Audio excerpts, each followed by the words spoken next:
Rocío Monasterio, buenas noches. Buenas noches a todos. Qué bien le sienta esta chaqueta, ¿eh? Desde luego, ese color. Por cierto, una cosa más seria que vamos a hablar en El Gato. No sé si considera preocupante o no que el Congreso, más de 300 diputados han abierto la puerta a debatir una ley de muerte digna, de cuidados paliativos, de eutanasia. No sé si le preocupa o no. Pues sí me preocupa porque, por desgracia, en el Congreso ya no vemos muchos políticos que defiendan la dignidad humana. Con lo cual, todo me hace pensar que esto es abrir una línea para ir extendiendo la cultura que nos acerque a una ley de eutanasia, que es lo que muchos están queriendo proponernos, porque nos quieren proponer en el Congreso. Y entonces lo que van a hacer es, bueno, pues de alguna manera imponérnoslo paulatinamente. Bueno, yo la verdad es que considero que esto es un insulto, ¿no?, a todos los españoles, porque ¿qué mensaje están recibiendo el resto de los españoles? Que el que extorsiona, el que amenaza, el que es traidor a España recibe premios, ¿no? Y resulta, yo ayer venía de Asturias, ¿no?, de Gijón. Pasé el día allí y los asturianos se quejaban de la falta de infraestructuras. Nadie se acuerda de su conexión en Pajares, nadie se acuerda de la autovía que iba por el mar, nadie se acuerda de que debajo de Gijón hay un túnel de metro que nunca nadie inauguró. ¿Qué pasa? Que los asturianos, porque son leales con el resto de los españoles, no merecen sus infraestructuras, y en cambio sí se premia al que extorsiona al resto de España, al que hace un discurso chantajista. Eso es el mensaje que queremos dar, que para que una autonomía reciba sus prebendas hay que ser desleal con el resto de España. Ese es el mensaje que estamos dando. Y por otra parte, están dando razón a todo el discurso que decían de la balanza descompensada. Entonces el señor Rajoy está dando razón al discurso de los secesionistas, que resulta que todas esas infraestructuras sean necesarias. Es que esto a mí me parece gravísimo. Y aparte, el señor Puigdemont lo que quiere es el corredor del Mediterráneo. Efectivamente, ¿para qué quiere el corredor del Mediterráneo? Para ser independiente y dar la espalda al resto de España. No le vamos a hacer el corredor por Aragón, no. Se lo vamos a hacer, la conexión en Francia, para que pueda luego dar la espalda al resto de España. Ya también estaba comprando baterías de Siemens para ser autónomo, que vamos a comprárselas nosotros también. Es que yo no entiendo a dónde vamos. Vamos a ver, perdón. Un segundo, Luis. Entonces, bueno, como hablas de la amenaza, de la extorsión y que finalmente ha tenido premio, ¿y qué pasa con todos los catalanes que no son independentistas? Oye, y que entiendo yo que pueden merecer unas mejores infraestructuras, aeropuertos, puertos, carreteras, porque la gran mayoría a día de hoy de catalanes no son independentistas. ¿Tienen que pagar justos por pecadores? El primer favor y la primera obligación que tenemos con todos los catalanes no independentistas es acabar con los secesionistas. Entonces sería aplicar el 155. Esa es la primera obligación que tenemos con los que son leales a España y quieren acabar con el independentismo. Y no veo que el señor Rajoy esté aplicando el 155. Eso es lo primero que deberíamos hacer. Y por supuesto que hay que dar a todos los españoles las infraestructuras que necesitan, pero no se pueden dar como premio cuando te están extorsionando y en el momento justo en que ves que te van a que llevan extorsionándose años, ¿no? Y aquí lo que hacemos es ir a rendir pleitesía a los traidores. Primero la señora vicepresidenta y ahora tenemos al señor Rajoy rindiendo pleitesía, porque el momento no puede ser peor. Lo que es claro, Rocío, a ver, que el estatuto fue una gran irresponsabilidad. Por otra parte, lo que es claro también es la debilidad del Partido Popular en el cumplimiento de la ley. Y sin ley no hay democracia, eso también es claro. Y yo añadiría que lo que estamos hablando aquí es que estamos rompiendo con el principio de solidaridad entre todos los españoles. Constitucionalmente recogido. Entonces, ¿qué pasa? Que ya no somos solidarios unos con otros los españoles, que tenemos que hablar de que Asturias le aportamos. Pues claro que sí, porque los españoles tenemos que ser... Sí, pero es que no, sacar el tema de las balanzas fiscales, al final lo que nos lleva es que cada comunidad autónoma tire a su favor. Y entonces a la conclusión a la que tenemos que llegar es que el sistema de comunidades autónomas lo único que incentiva es la deslealtad y lo único que incentiva es que estemos compitiendo unos españoles contra otros, no solidarios unos con otros, porque yo creía que todos los españoles éramos iguales. Pues aquí los únicos que estáis calentando y estáis criticando esta estamos haciendo un discurso de y por otra parte, es que deberíamos, es vergonzoso, PP y PSOE, gracias al PP y PSOE saben dónde estamos hoy, estamos en la micropolítica y no estamos en la macropolítica, porque resulta que cuando vienen los inversores a España y resulta que les paseas por Zaragoza, les paseas por Madrid, les paseas por Barcelona, te preguntan, oiga, ¿qué son esas banderas? Esto te lo preguntan coreanos, japoneses, americanos. Estas banderas que hay con estrellas rojas por las... Pues mire, no, es que aquí hay un problema con... Ah, ¿cómo? ¿Que hay inseguridad jurídica? Bueno, sí, porque no está claro. No, te lo dicen, claro que te lo dicen. ¿Y sabes lo que pasa? Que deciden no invertir en Cataluña. Y esto no es algo que es algo que vivo yo todos los días. Y me dicen, bueno, pues dentro de unos años, cuando aclaren ustedes sus problemas y se pongan ustedes de acuerdo los españoles, entonces vendremos a invertir a España, porque de momento no son ustedes capaces ni de ponerse de acuerdo entre ustedes. Y perdemos oportunidades. Y lo que pasa es que este discurso insolidario, este discurso lo que pasa es que empobrece España, empobrece España, que tenemos unas oportunidades maravillosas de salir fuera a comerciar y yo tengo muchísima confianza en los españoles, pero por la culpa de nuestros políticos, los errores de uno y la debilidad de otros, los españoles nos vemos abocados a no estar a lo que deberíamos estar, y es así de triste. Sí. Venga, y esta es la labor de los políticos hoy. Rocío, ¿a qué se ha abierto hoy la puerta? Pese a que la de Podemos se tumbó la semana pasada, pero hoy ha dicho que es ambigua la de Ciudadanos y que la letra pequeña será importante. ¿A qué se abre la puerta? Bueno, Podemos vemos claramente que no respeta la dignidad humana, y el resto lo que hacen es un juego de palabras para colarnos un concepto que es peligrosísimo, ¿no? Llama muerte digna, y lo que tienen que decir es que muchas veces se practica una eutanasia encubierta, ¿no? Estableciendo un derecho a la sedación, pero sin concretar que sea un tratamiento ni las dosis adecuadas, etcétera, etcétera. Tú estás abriendo la puerta a que te den una sedación y te liquiden definitivamente, y además que se pueda admitir que, como no puedes entender en ese momento la información que te están dando, te incapaciten y un médico decida lo que tiene que hacer contigo. Eso es lo que estamos haciendo, ¿eh? Y aquí me hace mucha gracia ver a Ciudadanos defender la vida, etcétera, etcétera, cuando resulta que no, yo no, en el Congreso, por ejemplo, no veo a nadie defender la vida de vulnerables un poco distintos, como por ejemplo los niños de Down, que hemos decidido en la sociedad que hay que eliminarlos. Los niños con Down... ¿A quién hay que eliminar, perdón? No, claro, en España que se eliminan los niños con síndrome de Down, sí. Se aborta el 90 y pico % de los niños que vienen con Down. Hemos decidido que... La ley... ¿Tú vas a comparar...? Sí, lo comparo, por supuesto, porque yo estoy hablando, perdóname y déjame terminar, estoy hablando de la dignidad humana. Que haga la comparación y luego Luis la valora. De la dignidad humana, y ahí voy a... matar a niños con síndrome de Down, cuidado, No, claro, es que podríamos llegar a esto, porque si estamos diciendo que una persona vulnerable, una persona que pueda no estar en las condiciones iguales que los demás, estás abriendo el debate a que un médico pueda decidir quién tiene derecho a seguir viviendo y quién no. Porque entonces entramos en el concepto de la utilidad. Estamos en una sociedad en que cuando dejamos de ser útiles nos eliminan. Y estas leyes lo que están dando entrada es a todo esto. Porque como decía una diputada del PSOE, la tal Marisol Pérez, el otro día, decía, bueno, no vamos a entrar con una ley de eutanasia como quisiéramos porque todavía la sociedad no está preparada para esto. Y otro político, por cierto, del PP me dijo, Rocío, se va a introducir esta ley y luego ya extenderemos la cultura para la que la sociedad se prepare para una ley de eutanasia como en el resto de Europa. O sea, esto es una entrada para ponernos en bonito una serie de conceptos y nos vayamos acostumbrando al derecho a la sedación. Yo sí estoy de acuerdo en los cuidados paliativos, claro que sí, pero no en la eutanasia encubierta con con la sedación sin controlar, que es lo que está pasando. Vamos a ver, que Luis, es una eutanasia encubierta. Solamente primero un matiz. En este país, afortunadamente, no se mata a niños con síndrome de Down. En este país hay una ley... Bueno, perdóname, déjame ahora un segundito. Se aborta a todo niño que venga con Down, al 95%. Perdóname. Eso en España se está permitiendo. No todos los niños son iguales. Mis padres llevan 60 años con una fundación dedicada a personas con discapacidad. ¿Cuántos niños nacen con Down ahora? No te lo voy a aceptar por una cuestión ya personal casi, ¿vale? En este país, por mucho que tú te empeñes, no se mata a niños con síndrome de Down. Y ahora paso a explicar. Espera un momento. A ver, por favor. Que hable Luis y luego rebate. Si tú consideras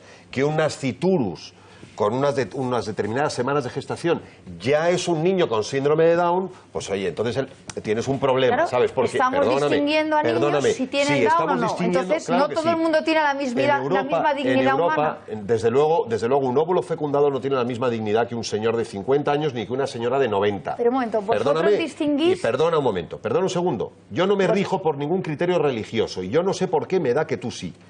Te digo, las legislaciones europeas... Yo te estoy hablando de dignidad humana. Tú, a ver, bien, entonces tú... Yo también te estoy hablando de dignidad humana y no voy a aceptar que tú pienses que tu dignidad humana es mayor. Tú estás en las posiciones de Podemos, entonces, de que somos iguales que un perro. Pero, hombre, por favor. Yo te estoy hablando de dignidad humana, entonces estamos de acuerdo. No, tú admites el concepto de dignidad humana, que no somos igual que un perro. Por supuesto que sí. Entonces, estamos de acuerdo. Eso no es un tema de religión, es un tema de dignidad humana, que es distinto. Que desde luego creo que en eso estamos todos de acuerdo, afortunadamente, menos este señor, que tampoco creo que pensara lo que ha dicho, pero bueno, que la dignidad de un perro no es la misma que la de un ser humano. Ahí estamos. Eso creo yo, ni Esa la de un pez es la misma que la de un ser humano. Bien, pero entonces estamos de acuerdo en algunas cosas que no... ¿Me entiendes? O sea, vamos a dar un salto. La básica, si te parece, que es la dignidad humana. pero vamos a dar un salto y no hacer trampas con las palabras. En este país, afortunadamente, no se mata a niños con síndrome de Down. Te pongas como te pongas. Lo que pasa es que tienes derecho a interrumpir tu embarazo en determinadas condiciones y en determinados plazos. Perdona, como en el resto de Europa, casi toda Europa. Vale, entonces me das la razón ahora en que se distingue entre un niño con Down y un niño sin Down. Vamos a hablar de hoy. ¿Por qué? Vamos a hablar de la eutanasia. Entonces, este juego de que aquí o la vida entera o la muerte entera, es que en mitad hay un montón de grises. Señores, es que perdonadme que os lo diga, pero perdonadme que os lo diga, lo hablamos, perdona, porque no voy a desvelar ninguna conversación íntima, ni mucho menos. Pero ayer estábamos hablando, da la casualidad que ayer estábamos hablando y lo decíamos, y Kake, la que yo quiero con locura y aprecio un montón. Y ahora va a la hostia. Vamos a hablar de algo que estarás de acuerdo. Decíamos, pero si en realidad, si esto lo sabe cualquier médico que trabaja en cuidados intensivos, en realidad, de algún modo, y lo pongo con todas las comillas del mundo y con toda la precaución, en España todos los días hay una lucha de los médicos que en el 99%, por eso no puedo entender esto que dice Serrano, de dar a un médico la posibilidad de que domine la vida, tal, que en realidad lo que nos está diciendo es que solamente está en manos de Dios, ¿no? Pero permitir que eso lo diga Serrano, cuando nuestros médicos están todos los días, con buen criterio, intentando decir, vamos a ver, conviene que a esta persona le curemos su dolor, por ejemplo, inyectando morfina en cantidades que sabemos que pueden destrozar el corazón o no. Esas decisiones se están tomando en este minuto en toda España. Quitar la hidratación o la nutrición a una persona. Y luego hay casos que efectivamente hacen que el país entero, porque hay prácticamente unanimidad, decida, señores, tenemos que hablar, tenemos que ver para hacer una legislación que sea común, porque en este momento hay como 6, me parece, o 9 comunidades autónomas que tienen legislaciones propias. Y nada más estamos hablando de eso. No estamos hablando de, Dios mío, va a venir un médico y va a tener la capacidad de matar, etcétera. Pero por Dios, no nos volvamos locos. Fíjese, otra cosa... la obsesión que tiene Luis de encasillar a Dios a los demás, y es el que más utiliza la expresión Dios en las muletillas que usa. No, es curioso. Es verdad. Es curioso, no, es curioso. Y aquí nadie, ni Serrano, ni nadie aquí ha dicho Dios. Es una forma de etiquetar y de sacar del discurso a uno, que es lo típico que hacen los que cuando pierden no tienen otro más remedio que hacer eso. Cuando se quedan sin discurso. Venga, Luis y Kake. Rocío. Esto es tan serio que yo creo que los ciudadanos tenemos derecho a debatir sobre esto antes de que los señores del Congreso decidan por mayoría aplicarnos una ley, ¿no? Yo creo que la sociedad española no ha debatido sobre esto, ¿no? Dicen que han votado, están ya todos... La sociedad española... Nos representan. No, pero en sus programas durante las elecciones, no sé qué, no nos hablaron ustedes de eutanasia. Yo no lo he escuchado. No, pero esto no es eutanasia, ¿eh? No, bueno, como le llaman ustedes, pero en las elecciones, en los programas de los partidos, esto lo hemos debatido los españoles. Pero a mí me gustaría que los españoles se encuentran de repente con que ustedes en el Congreso han votado, se han puesto... Sí, pero ese debate previo no ha estado en la sociedad española. Este debate previo, yo creo que a los españoles les gustaría primero estar informados sobre lo que es la ley, sobre los términos de la ley, sobre lo que quiere decir la sedación, sobre si es un tratamiento o es finalista, sobre lo que es de quitar los medios de hidratación y de nutrición, sobre lo que es el consentimiento informado o no informado, etcétera, etcétera, sobre si un médico tiene que cumplir con el código ético de el lex artis o no, etcétera, etcétera. Todo esto no lo sabe la sociedad española. La proposición de ley no contempla ni eutanasia ni suicidio asistido. Pero vamos a ver, esta proposición no lo por concluir, yo creo que al final, tranquila. por intentar sacar algunos titulares, yo no sé qué manía tienen algunos, por ejemplo en este caso de Luis, de meter a Dios cuando se está haciendo un debate de ciencia. No, Dios, por ejemplo, que alguien diga que la vida, que el inicio de la que el inicio de la vida es en la concepción, eso es ciencia. Tú tendrás otra opinión al respecto del profesor o de Rocío, pero no sé por qué metes a Dios. Eso un científico pensará, o lo que dice el sentido común, que la vida empieza ahí, tú pensarás que tiene más valor la vida de un tío de 50 años. ¿Respetable? No, un momento. Si yo concluyo que ya habéis tenido, pero lo digo por ir un corolario de las cosas que se han ido diciendo aquí. 2, ¿por qué no regular regular, efectivamente, como se recogía en algunos programas electorales, los tratados paliativos. A nadie, sin lugar a dudas, en la recta final de su vida le gusta sufrir, y si se puede ayudar en ese trance, a donde sea, al nirvana, al cielo, al más allá, a donde sea, yo no sé si a la derecha del padre o no, pero oye, ayudarle a que no sufra. Oye, ¿por qué no? ¿Por qué hay miedo a debatir eso? Y tres, ojo a la ley. Este profesor, que es experto porque ha asesorado a diferentes gobiernos, dice, echa la ley, ojo la trampa y la letra pequeña. Cuidadito con lo que puede ocurrir en Holanda, que está ocurriendo, Luis, y cito un texto, digo, Luis, no lo quiero personalizar en él, como me está mirando fijamente, dice, no, hombre, el gobierno holandés dice, va dirigida a las personas que, aunque no estén enfermas, es decir, yo sano perfectamente, siento que ya no tengo más perspectivas en la vida, mi vida ya no tiene sentido, con lo cual han desarrollado un deseo de morir persistente y activo. A esas personas también en Europa está ocurriendo en Holanda, y le hemos preguntado y ha dicho, esto se puede colar en la letra pequeña. Oye, ¿por qué no se puede debatir de todo Vamos eso? a ver. A ver, yo creo que la ley se tiene que mantener y se tiene que aplicar, porque yo he visto muchos casos en los que no se aplica con contundencia, ¿no? Y además lo que tenemos que tener claro es que los señores de Podemos no son unos demócratas, y los señores de Podemos utilizan la violencia para atemorizar a otros. Y al adversario político le quieren amedrentar, ¿eh? Porque cuando nosotros nos encontramos a 50 tíos encapuchados de Podemos en la universidad, no lo hacen para darme las buenas tardes, lo hacen para que no vaya a la universidad a hablar de libertad de expresión. Y cuando en este septiembre vamos a Vitoria a dar un mitin con Ortega Lara y nos llueven 200 botellas, 200 bolas de acero y no sé cuántas cosas más, que eso parecía una lluvia gris, eso fue en septiembre. ¿Bolas de acero? Sí, bolas de acero. Bueno, claro. Hace daño.